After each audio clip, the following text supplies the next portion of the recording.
Selamat datang di Misteri Midnight, tempat di mana kisah-kisah kelam, kasus tak terpecahkan, dan rahasia yang tersembunyi dibongkar hingga ke inti terdalamnya. Malam ini, kita akan menyelami salah satu kasus paling menggemparkan dari dunia hiburan Asia. Sebuah kasus yang bukan hanya menyisakan duka, tetapi juga meninggalkan begitu banyak pertanyaan yang, hingga lebih dari 2 dekade kemudian, belum juga terjawab dengan jelas. Sosok yang akan kita bicarakan bukanlah orang biasa. Ia adalah seorang bintang besar. Wajahnya mewarnai layar lebar Filipina selama puluhan tahun. Namanya dikenal lintas generasi, dari era keemasan film hitam putih hingga televisi modern. Ia adalah Dorothy Guinto Jones, lebih dikenal dengan nama panggungnya, Nida Blanca. Namun pada tanggal 7 November tahun 2001, dunia hiburan Filipina dikejutkan oleh kabar yang tak pernah dibayangkan siapapun. Nida Blanca ditemukan tewas di dalam mobilnya, di sebuah gedung perkantoran di Green Hills, San Juan, Metro Manila. Tubuhnya bersimbah darah, ditikam berulang kali dengan kejam. Dunia yang penuh gemerlap itu seketika runtuh dalam lautan misteri dan horor. Sejak hari itu, kasus ini menjadi pusat perhatian nasional. Rakyat Filipina marah, berduka, dan menuntut keadilan. Polisi bergerak cepat, media memburu berita, dan publik mendiskusikan kemungkinan pelaku. Namun, bukannya menghadirkan jawaban, penyelidikan kasus Nida Blanca justru melahirkan lebih banyak pertanyaan. Tersangka bermunculan, kesaksian berubah-ubah, motif menjadi kabur, dan bukti-bukti kunci tampak tak mampu mengunci siapa sebenarnya otak di balik pembunuhan itu. Hingga kini, lebih dari 20 tahun berlalu, kasus ini tetap menjadi salah satu misteri terbesar di Asia. Mengapa seorang aktris yang dicintai publik bisa berakhir dengan cara setragis itu? Apakah ini murni kejahatan pribadi, perselisihan keluarga, atau ada kekuatan besar yang berusaha menutupi kebenaran? Di balik layar gemerlap industri hiburan, ternyata ada dunia lain yang penuh intrik, kepentingan, dan bahaya. Dunia yang akhirnya menelan Nida Blanca ke dalam misteri kelam yang belum terjawab hingga hari ini. Di video ini, kita akan membongkar kronologi lengkap kasus Nida Blanca. Mulai dari hari-hari terakhir sebelum tragedi, detik-detik penemuan jasadnya, jalannya penyelidikan yang penuh kejanggalan, sampai teori-teori besar yang membuat publik terus berspekulasi hingga sekarang. Ini bukan sekadar kisah pembunuhan. Ini adalah potret betapa rapuhnya keadilan ketika berhadapan dengan kepentingan besar, dan bagaimana sebuah misteri bisa bertahan melewati waktu. Tapi sebelum kita mulai lebih dalam, saya ingin mengajak Anda semua, para Midnight Seeker, untuk mendukung channel ini. Tekan tombol subscribe sekarang juga, nyalakan lonceng notifikasinya, dan jangan lupa like serta bagikan video ini agar semakin banyak orang yang tahu tentang kasus misteri besar ini. Dan tentu saja, saya ingin mendengar pendapat Anda. Menurut Anda, apa motif utama di balik pembunuhan Nida Blanca? Apakah benar melibatkan orang-orang terdekatnya? Atau ada kekuatan yang jauh lebih besar di balik layar? Tuliskan pendapat Anda di kolom komentar. Karena diskusi dari kalianlah yang membuat komunitas Misteri Midnight semakin hidup. Malam ini, kita akan menyingkap lapisan demi lapisan misteri, menelusuri jejak darah yang ditinggalkan, dan mencoba mengurai simpul-simpul yang selama ini masih membelit kasus ini. Apakah akhirnya kita akan menemukan kebenaran? Atau, justru semakin tenggelam dalam teka-teki yang tak berujung? Bersiaplah, karena perjalanan kita baru saja dimulai. Inilah kisah pembunuhan Nida Blanca. Untuk memahami betapa besarnya kasus ini, kita harus mengenal dulu siapa sosok Nida Blanca sebenarnya. Ia bukan sekadar aktris, bukan sekadar selebritas. Ia adalah ikon, sebuah nama yang melekat dalam sejarah perfilman Filipina, dikenal dari generasi ke generasi. Nida Blanca lahir dengan nama asli Dorothy Guinto Jones, pada tanggal 6 Januari tahun 1936 di Gapan, Nueva Ecija, Filipina. Ayahnya adalah keturunan Amerika, sementara ibunya berdarah Filipina. Perpaduan inilah yang membuatnya memiliki wajah khas, manis, anggun, sekaligus memikat kamera. Sejak kecil, Dorothy sudah menunjukkan bakat seni. Senyumannya mampu mencairkan suasana, dan tatapan matanya memiliki pesona yang membuat orang tak bisa berpaling. Tidak butuh waktu lama baginya untuk terjun ke dunia hiburan, yang kala itu sedang berkembang pesat pasca Perang Dunia II. Pada tahun 1950-an, Dorothy mulai dikenal dengan nama panggungnya, Nida Blanca. Nama ini kelak menjadi legenda. Debutnya di layar lebar langsung memikat hati penonton. Ia bukan hanya cantik, tetapi juga punya kualitas akting yang alami. Ia bisa memainkan peran drama penuh air mata, sekaligus tampil ceria dalam film komedi romantis. Industri film Filipina kala itu masih didominasi aktor-aktor pria, namun kehadiran Nida mengubah dinamika. Ia membawa warna baru. Setiap film yang ia bintangi selalu dinanti, dan kehadirannya di layar lebar membuat penonton rela antre panjang di depan bioskop. Nida Blanca dikenal sebagai Queen of Philippine Movies.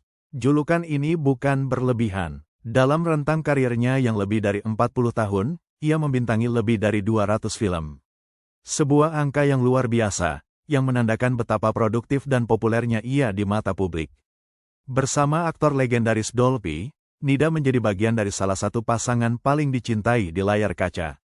Keduanya membintangi serial TV, John and Marsha, yang tayang selama lebih dari 2 dekade, dari 1973 hingga 1990. Serial ini menjadi salah satu komedi situasi paling sukses di Filipina, dan memperkuat posisi Nida sebagai aktris yang bisa menghibur semua kalangan. Bayangkan, setiap minggu, jutaan keluarga Filipina berkumpul di ruang tamu, tertawa bersama menyaksikan tingkah John dan Marsha. Dan di balik semua tawa itu, ada sosok Nida Blanca yang seolah sudah menjadi bagian dari keluarga mereka. Bagi rakyat Filipina, Nida bukan sekadar aktris. Ia adalah simbol kehangatan rumah tangga, seorang ibu, seorang tetangga, sekaligus sahabat. Popularitasnya tidak dibangun dengan sensasi murahan, melainkan dengan kerja keras, bakat, dan dedikasi yang tulus. Itulah mengapa ketika kabar kematiannya tersebar, seluruh negeri seakan kehilangan anggota keluarga sendiri. Tetapi di balik semua gemerlap itu, kehidupan pribadi Nida tidak selalu mudah. Ia pernah menjalani 2 kali pernikahan. Dari pernikahan pertamanya, ia memiliki seorang putri bernama Kaye. Lalu di usia yang lebih matang, ia menikah lagi dengan seorang pria Amerika bernama Rod Strung, yang kelak menjadi sosok penting, sekaligus penuh kontroversi, dalam kisah kelam yang akan kita bahas. Sebagai artis papan atas, Nida punya segalanya, ketenaran, penghargaan, bahkan rasa hormat dari industri hiburan. Namun, seperti yang sering kita lihat dalam kasus-kasus tragis, semakin tinggi seseorang berdiri, semakin besar pula bayangan yang mengintainya. Ia adalah seorang bintang yang bercahaya begitu terang. Tetapi justru karena cahayanya itulah, gelap datang menghampirinya dengan kejam. Dan pada suatu hari di bulan November tahun 2001, cahaya itu padam dengan cara yang paling brutal. Itulah sekilas gambaran siapa Nida Blanca, seorang legenda, seorang simbol, seorang ibu, seorang istri, dan seorang bintang yang dicintai bangsa Filipina. Semakin kita mengenalnya, semakin sulit bagi kita menerima kenyataan bahwa seseorang tega merenggut hidupnya dengan begitu keji. Di bagian berikutnya, kita akan menelusuri hari-hari terakhirnya. Apa yang ia lakukan, siapa saja yang ditemuinya, dan bagaimana jejak itu akhirnya mengarah pada malam kelam yang tak akan pernah dilupakan dalam sejarah Filipina. Awal bulan November tahun 2001 seharusnya menjadi minggu-minggu biasa bagi Nida Blanca. Ia masih aktif bekerja, masih menghadiri pertemuan, dan masih menjalankan rutinitas hariannya. Namun, jika kita menelusuri lebih dekat, hari-hari terakhir Nida ternyata penuh dengan tanda-tanda yang kini terasa janggal. Tanggal 5 November tahun 2001, 2 hari sebelum tragedi. Nida menghadiri beberapa pertemuan terkait dengan komitmen profesionalnya. Ia terlihat sehat, ceria, meskipun ada kabar bahwa ia tengah menghadapi beberapa masalah pribadi, terutama terkait hubungannya dengan sang suami, Rod Strung. Menurut sejumlah rekan, Nida sempat menceritakan bahwa rumah tangganya sedang tidak harmonis. Isu soal keuangan dan hubungan keluarga menjadi topik yang membayangi kesehariannya. Namun, di depan publik, ia tetap tampil profesional, seperti biasa. Keesokan harinya, tanggal 6 November tahun 2001, Nida dijadwalkan untuk hadir di kantornya yang terletak di Atlanta Center, Green Hills, San Juan. Gedung ini menjadi tempat ia menjalankan sejumlah urusan, baik yang terkait pekerjaan maupun kegiatan sosialnya.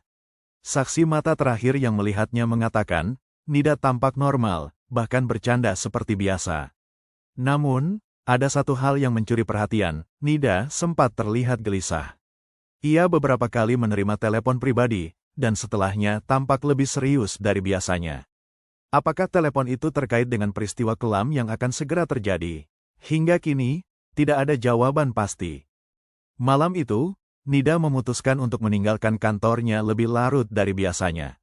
Ia menuju basement parkir untuk mengambil mobilnya, sebuah Mitsubishi Galant putih. Yang terjadi setelah itu, tidak pernah benar-benar diketahui secara pasti. Esok paginya, tanggal 7 November tahun 2001, suasana di Atlanta Center berubah menjadi kacau. Seorang penjaga gedung curiga karena ada sebuah mobil yang parkir tidak biasa. Saat diperiksa, pemandangan mengerikan pun tersingkap. Di kursi pengemudi, ditemukan tubuh Nida Blanca, bersimbah darah, dengan 24 luka tusukan yang jelas-jelas menunjukkan niat membunuh yang begitu brutal. Dalam sekejap, berita itu meledak di seluruh Filipina. Televisi, radio, koran, semua menyorot tragedi ini. Sosok yang selama ini membawa tawa dan kehangatan di layar kaca, kini terbujur kaku di balik kemudi mobilnya sendiri. Bangsa Filipina pun terperangah. Bagaimana mungkin seorang aktris yang begitu dicintai, seorang ikon nasional, bisa dibunuh dengan cara yang begitu kejam? Hari-hari menjelang tragedi itu menjadi fokus investigasi. Polisi menelusuri siapa saja yang terakhir kali bertemu dengannya, siapa yang meneleponnya, dan apakah ada sesuatu yang disembunyikan. Beberapa saksi mengatakan, Nida sempat curiga bahwa dirinya sedang diawasi. Ia bahkan pernah berkomentar kepada seorang teman dekat, "Jika sesuatu terjadi pada saya, kalian pasti tahu siapa yang harus disalahkan." Kalimat ini menjadi misteri tersendiri. Apakah Nida sudah merasakan bahaya yang mengintainya? Yang jelas, malam itu menjadi malam terakhir bagi seorang legenda. Malam ketika cahaya seorang bintang dipadamkan secara paksa. Namun, tragedi ini hanyalah awal. Karena setelah tubuh Nida ditemukan, yang muncul bukan jawaban, melainkan tumpukan pertanyaan yang makin dalam. Siapa yang begitu membencinya hingga tega melakukan kejahatan sekejam itu? Apa motif yang tersembunyi di balik 24 luka tusukan? Dan, apakah benar orang-orang terdekatnya terlibat? Hari-hari menjelang tragedi memang tampak biasa. Namun, justru dalam keseharian yang tampak biasa itulah, jejak menuju misteri besar ini perlahan disusun. Di bagian berikutnya, kita akan masuk lebih jauh ke dalam detik-detik penemuan jasad Nida Blanca. Kita akan melihat bagaimana polisi pertama kali bereaksi, bukti apa yang mereka temukan, dan mengapa sejak awal, penyelidikan kasus ini penuh dengan kejanggalan. Pagi hari tanggal 7 November tahun 2001, suasana di gedung Atlanta Center, Green Hills, San Juan, tampak biasa saja. Para karyawan mulai berdatangan, petugas kebersihan sibuk beraktivitas, dan lalu lintas di luar gedung berjalan normal. Namun, di lantai basement parkir, sesuatu yang aneh mulai menarik perhatian. Seorang penjaga gedung memperhatikan bahwa sebuah mobil Mitsubishi Galant putih masih terparkir di tempat yang sama sejak semalam. Mobil itu milik Nida Blanca. Awalnya, tidak ada yang terlalu curiga. Tetapi ketika mereka mendekat, ada sesuatu yang ganjil. Mobil itu terkunci rapat, namun di kaca jendela samar terlihat sosok seseorang yang tampak tidak bergerak di kursi pengemudi. Rasa penasaran bercampur cemas mulai menyelimuti para penjaga. Mereka mencoba mengintip lebih jelas, dan saat itulah, kenyataan mengerikan terbuka. Di balik kaca, tampak tubuh Nida Blanca, membungkuk di kursi pengemudi. Tubuhnya bersimbah darah, dengan bekas luka tusukan di leher, dada, dan wajah. Ia tidak bergerak, ia tidak bernyawa. Dalam sekejap, suasana basement yang biasanya sunyi berubah menjadi lautan kepanikan.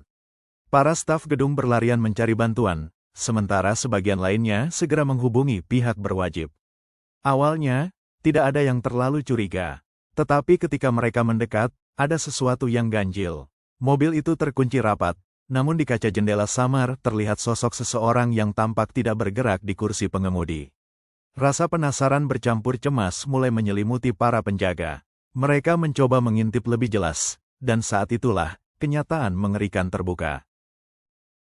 Tidak lama kemudian, polisi tiba di lokasi. Garis kuning dipasang, area parkir langsung ditutup, dan para jurnalis yang mencium kabar ini segera berdatangan. Kondisi di dalam mobil begitu mengerikan. Ada 24 luka tusukan di tubuh Nida, tanda bahwa ia dibunuh dengan kebencian yang luar biasa. Luka-luka itu tidak hanya di dada, tetapi juga di leher, bahkan di wajahnya, seolah pelaku ingin memastikan bahwa Nida benar-benar tidak bisa selamat. Di dalam mobil, tidak ditemukan tanda-tanda perlawanan berarti. Tidak ada kaca pecah, tidak ada kerusakan besar. Ini mengindikasikan bahwa pelaku kemungkinan adalah seseorang yang dikenal atau dipercaya Nida, sehingga ia tidak sempat melawan. Barang bukti yang ditemukan di TKP mencakup sidik jari, bercak darah, dan beberapa benda pribadi. Namun, ada satu hal yang sejak awal terasa janggal, senjata pembunuh tidak pernah ditemukan. Ketiadaan senjata inilah yang membuat penyelidikan semakin sulit. Tanpa senjata, sulit memastikan apakah ada lebih dari satu pelaku, dan sulit pula menentukan motif yang mendasari. Siapa yang bisa melakukan tindakan sekejam itu kepada seorang wanita berusia 65 tahun? Mengapa pelaku harus menusuknya begitu banyak kali? Apakah ini sekadar pembunuhan spontan, atau sebuah eksekusi yang sudah direncanakan dengan matang? Berita kematian Nida Blanca menyebar dengan sangat cepat. Dalam hitungan jam, ribuan orang berbondong-bondong datang ke lokasi, membawa bunga, lilin, dan air mata. Bagi mereka, ini bukan hanya berita kriminal. Ini adalah tragedi nasional. Seorang ikon, seorang legenda, seorang ibu bangsa, dibunuh dengan cara yang begitu kejam. Media pun menyorot setiap detail. Setiap potongan informasi, sekecil apapun, menjadi headline. Dari siapa yang terakhir bertemu Nida, hingga siapa saja yang meneleponnya malam itu. Semua menjadi bahan investigasi publik. Polisi segera melakukan autopsi. Hasilnya memperkuat dugaan bahwa Nida dibunuh sekitar pukul 10 hingga 11 malam, hanya beberapa jam setelah ia terakhir kali terlihat meninggalkan kantornya. Yang lebih mengejutkan, tidak ada tanda-tanda pencurian. Perhiasan dan barang-barang pribadi Nida masih utuh. Artinya, motif utamanya bukan perampokan. Ini adalah pembunuhan yang sengaja ditujukan untuk dirinya. Saat itu, publik mulai bertanya-tanya, siapa yang mungkin menginginkan kematian Nida? Apakah ini terkait urusan keluarga? Apakah ada kaitannya dengan bisnis? Atau mungkin, ada rahasia besar yang ia bawa hingga seseorang rela menghabisi nyawanya? Pertanyaan-pertanyaan inilah yang membuat kasus ini semakin membingungkan. Karena semakin lama penyelidikan berlangsung, bukannya semakin terang, justru semakin gelap. Kronologi penemuan jasad Nida Blanca hanyalah awal dari rangkaian misteri yang panjang. Setelah kejutan besar di basement Atlanta Center, kini dunia menunggu siapa yang akan ditetapkan sebagai tersangka. Namun, seperti yang akan kita lihat di bagian berikutnya, justru sejak awal, penyelidikan kasus ini penuh dengan kejanggalan. Setelah jasad Nida Blanca ditemukan, kepolisian San Juan City segera mengambil alih penyelidikan. Publik menaruh harapan besar pada aparat hukum, mereka ingin jawaban cepat, mereka ingin tahu siapa yang tega menghabisi hidup ikon nasional itu. Namun, sejak langkah pertama, investigasi ini mulai dipenuhi pertanyaan, bahkan kecurigaan.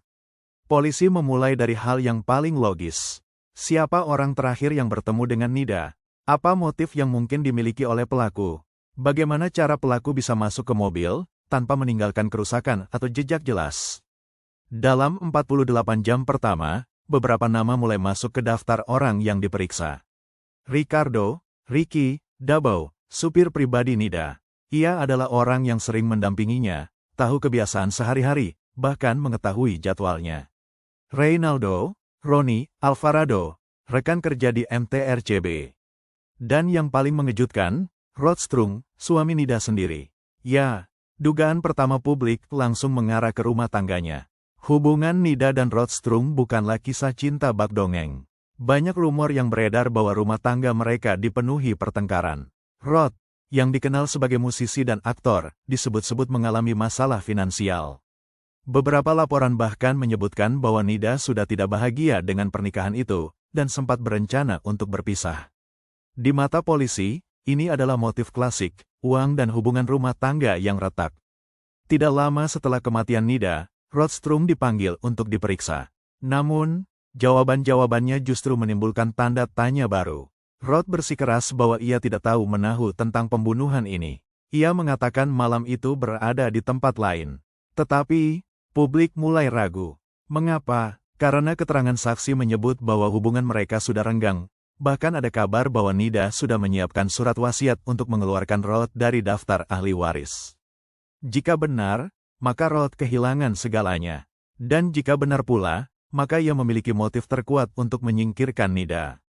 Namun, meskipun semua mata tertuju pada Rothstrung, polisi tidak bisa langsung menahannya. Mengapa? Karena tidak ada bukti langsung yang mengaitkannya dengan pembunuhan itu. Tidak ada saksi mata, tidak ada senjata pembunuh, dan alibinya, meski rapuh, tetap berdiri. Lalu, siapa lagi yang dicurigai? Di antara nama-nama yang disebut, muncullah satu figur yang kemudian menjadi kunci dalam penyelidikan. Philip Medel, seorang pria sederhana yang dikenal memiliki latar belakang kriminal kecil. Philip mengaku bahwa ia dibayar untuk membunuh Nida Blanca. Dan menurut pengakuannya, orang yang menyuruh adalah Rothstrung sendiri. Pengakuan ini sontak menjadi headline di seluruh media Filipina. Seakan kasus ini langsung menemui titik terang. Namun, seperti yang akan kita lihat nanti, pengakuan Philip Medel justru menjadi awal dari benang kusut yang hingga kini belum bisa diuraikan. Sementara itu, keluarga, sahabat, dan fans Nida hanya bisa menunggu. Mereka menuntut keadilan. Mereka ingin polisi bergerak cepat. Tetapi di balik layar, penyelidikan ini tidak berjalan mulus. Ada tekanan politik, ada sorotan media yang berlebihan, dan ada kepentingan tersembunyi yang seakan membuat kasus ini semakin kabur. Pada tahap awal, semua bukti mengarah pada orang terdekat Nida. Namun, tanpa senjata, tanpa saksi yang kuat, dan dengan alibi yang penuh lubang, kebenaran mulai terkubur oleh rumor, spekulasi, dan intrik. Dan pengakuan dari seorang pria bernama Philip Medel, yang tiba-tiba muncul dengan cerita mengejutkan, justru membuat misteri ini semakin dalam. Beberapa hari setelah kematian Nida Blanca, publik Filipina dikejutkan oleh berita besar. Seorang pria bernama Philip Medel ditangkap dan mengaku sebagai pembunuh Nida. Bagi banyak orang, ini terdengar seperti titik terang. Akhirnya, ada pelaku. Akhirnya, ada yang mengaku. Namun, apakah pengakuan itu benar adanya? Ataukah ini hanya sebuah sandiwara? Philip Medel bukanlah figur besar. Ia dikenal sebagai pria sederhana, mantan sopir, dengan catatan kriminal kecil. Tidak ada yang menyangka ia bisa terlibat dalam kasus sebesar ini. Namun di hadapan polisi, ia menyampaikan pengakuan mengejutkan. Narator, nada dramatis, seolah mengutip. Menurut Medel, ia dibayar untuk membunuh Nida Blanca. Ia mengatakan bahwa Rothstrung, suami Nida, adalah otak dari rencana ini. Motifnya jelas, uang. Medel mengklaim bahwa Roth ingin menyingkirkan Nida agar bisa mendapatkan harta warisan yang nilainya mencapai jutaan peso. Pengakuan itu seakan cocok dengan rumor yang beredar, rumah tangga Nida yang retak, rencana perceraian, dan ancaman bagi Roth yang akan kehilangan segalanya. Media pun segera menyambutnya. Judul-judul berita menghiasi halaman depan. Rothstrung plots Wife's murder. Hitman confesses, he killed Nida for money. Dalam sekejap, nama Philip Medel dan Rothstrung menjadi bahan pembicaraan seluruh negeri. Namun, saat penyelidikan lebih dalam dilakukan, pengakuan Medel mulai retak. Pertama, tidak ada bukti fisik yang mengaitkan Medel dengan TKP. Tidak ada sidik jari, tidak ada DNA. Tidak ada saksi mata yang melihatnya berada di lokasi saat kejadian. Kedua, pengakuan Medel tidak konsisten. Kadang ia mengatakan menusuk sendiri, kadang ia mengatakan hanya berada di sekitar lokasi. Pernyataannya berubah-ubah setiap kali diwawancara. Lebih mencurigakan lagi, setelah beberapa hari, Medel tiba-tiba mencabut pengakuannya. Ia mengklaim bahwa ia dipaksa untuk mengaku. Menurutnya, ia ditekan, diintimidasi, bahkan diancam selama interogasi. Pernyataan ini langsung memicu kontroversi. Apakah polisi hanya butuh kambing hitam? Apakah Medel hanyalah pion dalam kasus besar ini? Bagi sebagian publik, pengakuan Medel awalnya memberi harapan. Tetapi ketika ia mencabut pengakuannya, rasa kecewa berubah menjadi marah. Mengapa polisi begitu cepat menyatakan kasus ini selesai? Mengapa mereka percaya begitu saja pada pengakuan yang rapuh? Dan, siapa sebenarnya dalang di balik pembunuhan ini? Meski Medel mencabut pengakuannya, kecurigaan pada Rothstrung tidak hilang. Bagi polisi dan publik, ia tetap orang dengan motif terkuat. Namun, tanpa bukti fisik dan hanya mengandalkan pengakuan yang lemah, sulit bagi pengadilan untuk menjatuhkan hukuman. Kasus ini pun semakin kabur. Apakah benar Philip Medel hanya pion yang dipaksa mengaku? Atau justru ia memang tahu sesuatu yang tidak pernah bisa diungkapkan? Satu hal yang pasti, pengakuannya entah benar entah palsu, justru membuat misteri kematian Nida Blanca semakin rumit. Di balik layar gemerlap dunia hiburan Filipina, kisah cinta Nida Blanca dan Rod Strung dulu sempat dianggap romantis. Seorang aktris besar menikahi musisi dan aktor yang cukup dikenal. Namun, di balik senyum manis pernikahan itu, ternyata tersimpan badai rumah tangga yang kelak akan menjadi titik fokus penyelidikan. Rod Strung, pria berkewarganegaraan Amerika, dikenal sebagai sosok penuh pesona.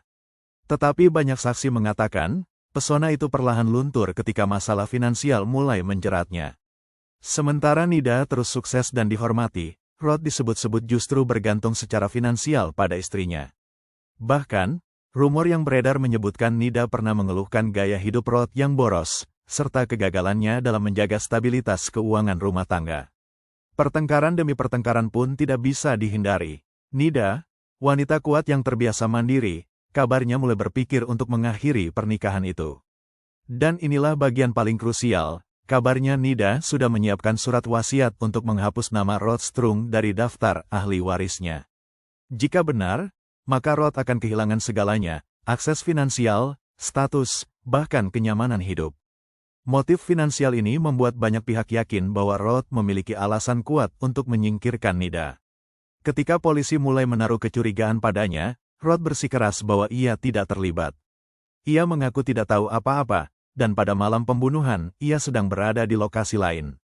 Namun, alibi itu dianggap rapuh. Tidak ada saksi independen yang benar-benar bisa menguatkannya. Yang membuat publik semakin curiga adalah sikap Rod setelah kematian Nida. Alih-alih menunjukkan kesedihan mendalam, ia terlihat dingin, bahkan defensif. Ketika ditanya oleh wartawan, jawabannya singkat, seakan ingin menghindar. Bagi banyak orang, perilaku ini tidak wajar bagi seorang suami yang baru kehilangan istri karena dibunuh secara brutal. Polisi pun mencoba memperkuat dugaan dengan pengakuan Philip Medel yang menyebut Rod sebagai otak pembunuhan. Namun, ketika Medel mencabut pengakuannya, kasus terhadap Rod menjadi goyah. Tanpa bukti fisik, tanpa saksi, hanya tersisa motif dan spekulasi. Apakah benar Rod Strung tega mengorbankan istrinya demi uang? Ataukah ia hanya menjadi korban rumor, dijadikan kambing hitam karena publik butuh seseorang untuk disalahkan? Yang membuat situasi semakin mencurigakan adalah keputusannya untuk kembali ke Amerika Serikat tak lama setelah kematian Nida. Bagi banyak orang, ini terlihat seperti langkah pelarian. Bahkan pemerintah Filipina sempat berusaha meminta ekstradisinya, tetapi proses hukum yang berlarut-larut membuat Rod tidak pernah benar-benar diadili di Manila. Pada akhirnya, nama Rod Strung tetap melekat dalam misteri ini. Sebagian percaya ia dalang sesungguhnya, sebagian lagi yakin ia hanya korban fitnah. Namun satu hal yang pasti, kepergiannya ke Amerika membuat banyak pertanyaan tidak pernah terjawab. Sejak detik pertama jasad Nida Blanca ditemukan, media Filipina menjadikan kasus ini sebagai headline utama. Tidak hanya televisi nasional, tetapi juga koran, majalah, hingga radio.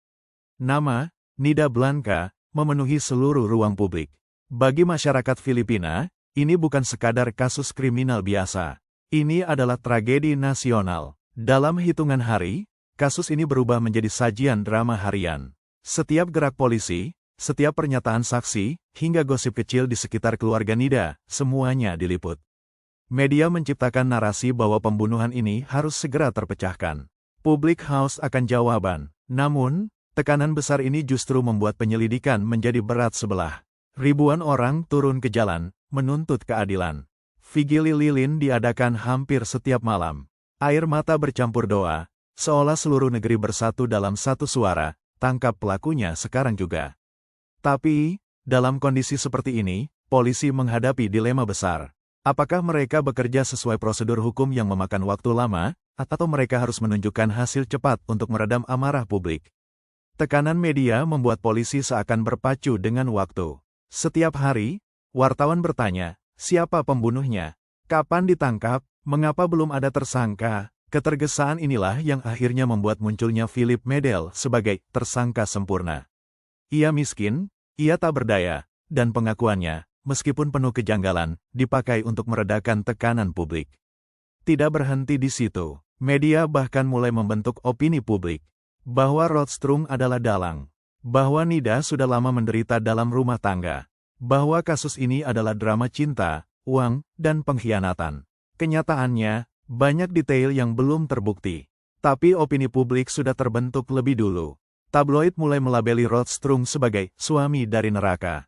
Setiap gerak-geriknya diawasi. Bahkan ketidakhadirannya dalam acara pemakaman Nida dijadikan bahan spekulasi besar. Apakah benar ia tidak peduli? Atau media hanya membesar-besarkan? Tekanan media dan publik tidak hanya menciptakan simpati, tetapi juga mengaburkan fakta. Penyelidikan objektif berubah menjadi peradilan oleh opini publik. Seseorang bisa dianggap bersalah hanya karena cara ia berbicara, ekspresi wajahnya, atau sekadar karena rumor yang beredar.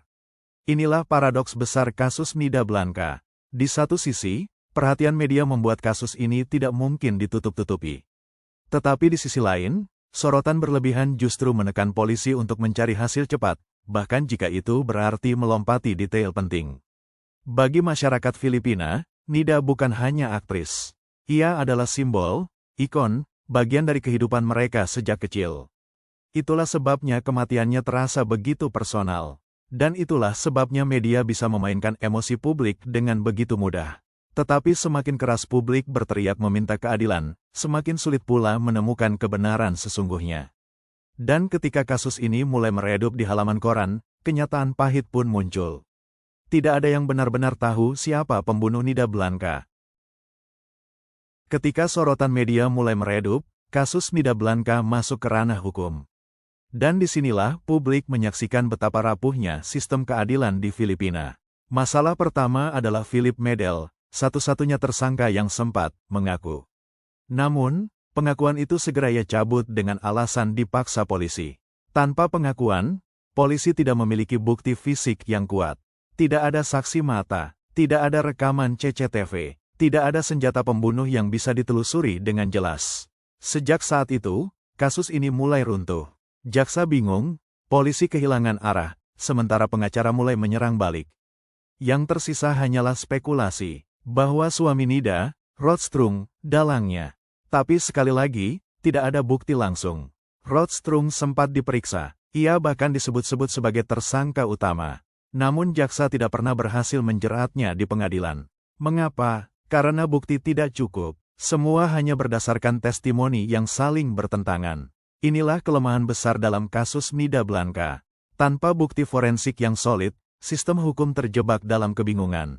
Medel tidak bisa dihukum karena pengakuannya tidak sah. Rod Strung tidak bisa dijerat karena minim bukti. Sementara itu, waktu berjalan, dan kasus semakin dingin. Tahun-tahun berlalu, saksi kunci satu persatu meninggal atau menghilang. Bukti yang rapuh makin sulit dipertahankan. Hingga akhirnya, kasus ini perlahan menguap dari meja pengadilan, tanpa putusan akhir. Tahun-tahun berlalu, saksi kunci satu persatu meninggal atau menghilang. Bukti yang rapuh makin sulit dipertahankan. Hingga akhirnya, kasus ini perlahan menguap dari meja pengadilan, tanpa putusan akhir. Kasus Nida Blanca akhirnya menjadi salah satu tragedi hukum terbesar di Filipina. Seorang aktris tercinta dibunuh dengan kejam. Tetapi 2 dekade kemudian, tidak ada satupun yang dihukum secara sah. Keadilan tidak pernah datang, yang tersisa hanyalah luka, misteri, dan pertanyaan yang tak terjawab. Apakah sistem hukum kita benar-benar mampu memberi keadilan bagi korban? Ataukah kasus ini menunjukkan bahwa kebenaran bisa terkubur selamanya jika bukti hilang dan waktu terus berjalan? Tetapi meski hukum gagal, misteri tetap hidup. Rumor, teori konspirasi, dan cerita-cerita gelap mulai bermunculan. Siapa sebenarnya dalang di balik pembunuhan ini? Apakah Rod Strung memang bersalah? Atau ada kekuatan lebih besar yang sengaja menutup kebenaran? Teori paling populer adalah bahwa sang suami, Rod Strung, punya motif finansial. Nida Blanca dikenal dermawan, tetapi ia juga sangat berhati-hati soal keuangan. Diduga, ada perselisihan rumah tangga yang membuat Strung kehilangan akses atas harta Nida.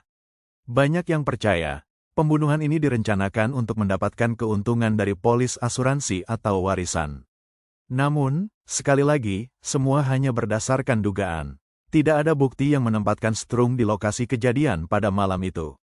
Sebagian orang percaya, kasus ini lebih besar dari sekadar rumah tangga. Ada dugaan keterlibatan mafia industri hiburan. Nida Blanca, dengan popularitas dan pengaruhnya, mungkin mengetahui rahasia kelam yang tidak seharusnya ia ketahui. Beberapa laporan menyebutkan bahwa ia pernah menjadi mediator dalam konflik antar tokoh besar.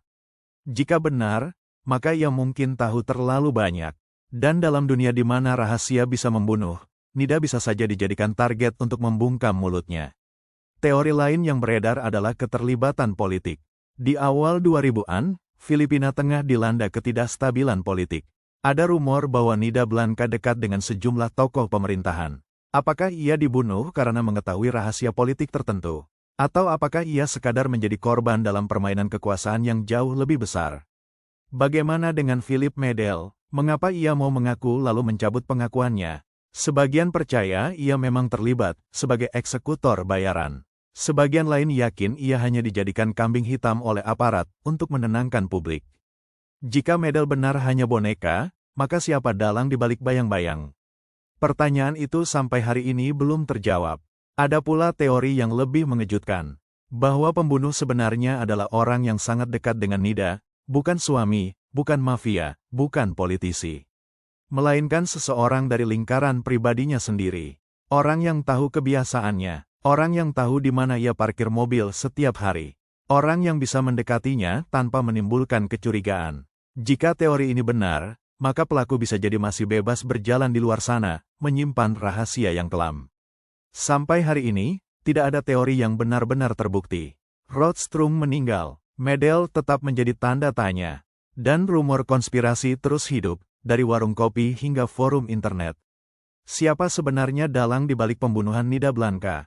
Apakah seorang suami yang putus asa, mafia hiburan yang tak ingin rahasianya terbongkar, atau permainan politik yang jauh lebih besar dari yang kita bayangkan? Setiap misteri selalu menyisakan tanda tanya, dan di balik setiap tanda tanya, ada kebenaran yang menunggu untuk ditemukan. Jika kalian suka dengan kisah ini, jangan lupa untuk subscribe, like, dan bagikan video ini, agar Misteri Midnight bisa terus menghadirkan cerita-cerita kelam dan penuh teka-teki. Tulis juga pendapat kalian di kolom komentar, karena siapa tahu, justru kalian yang bisa membuka kunci misteri berikutnya. Sampai jumpa di episode selanjutnya, hanya di Misteri Midnight.